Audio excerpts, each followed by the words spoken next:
My daughter plays for Curzon, she's now under 15s, but when she started her under 10s, there were only two teams in the girls, and I just thought it'd be nice to increase that and to get the girls on the same level as the boys. So gradually over the past few years it's been at Curzon, we now I've got 8 great girls teams from under 10 straight through to under 16s, then filtering onto the ladies reserves. And I have to say, with the help of the club and Wayne's support, that the girls obviously now are equal with the boys with full kit, jackets, and the league and everything. It's really great.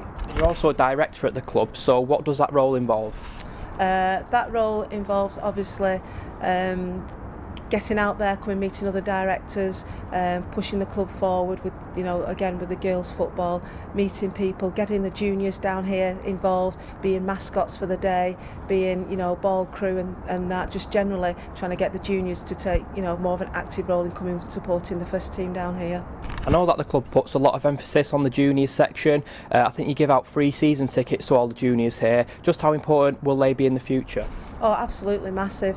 Quite right, and we do that again with all our juniors. Obviously over 300 juniors playing here. They each get a free season ticket, and also allows one of their parents to gain entry, for £3, which is brilliant as well. And doing what we're doing within the local community, the under 11s, is definitely where we want to be to increase the crowds, particularly in the younger end.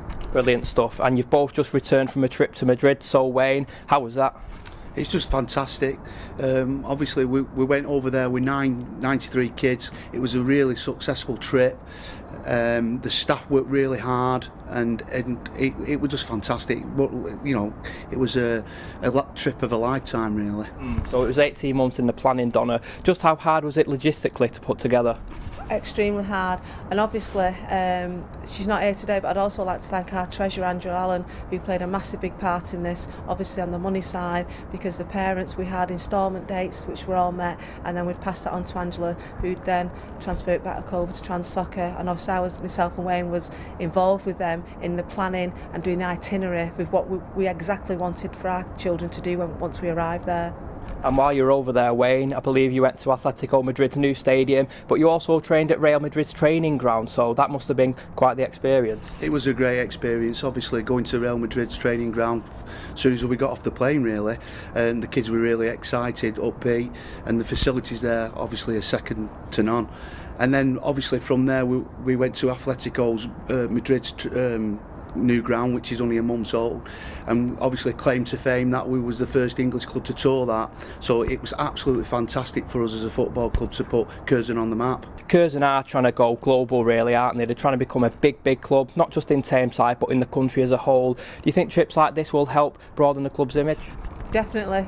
Just this weekend alone, when I've been up watching my daughter play and my son play, I've had parents from other teams saying, I've seen everything out there on Twitter, what do we get to do, to get trips like this? And even the parents now are asking me and Wayne, when's the next trip, when we're next planning something. It's great. So when is the next trip? Have you got one planned, or maybe in the future? Wayne and I spoke, and I think we'd like to look at it in about another 2 years' time, perhaps looking at Barcelona, something like that. And I know that you've got a burgeoning junior section here. How many have you got, and are you willing to take on any more children? Of course, we're always open, the door's always open to take on more children. The problem we've got is obviously the space out there on our 3G pitch with the training slots, because every single training slot from Monday to Friday from 5 till 8 p.m. is absolutely fully booked. It's busy all the time. Do you know where we're up to with the new 4G pitch? Well, the bid's gone in now. We just looking to have it rubber stamped, really, and hopefully we'll be starting work next around May time, ready for the new season, and that'll take completion around 6 weeks, and hopefully we'll, when the season starts next season, we will have a brand spanking 4G pitch.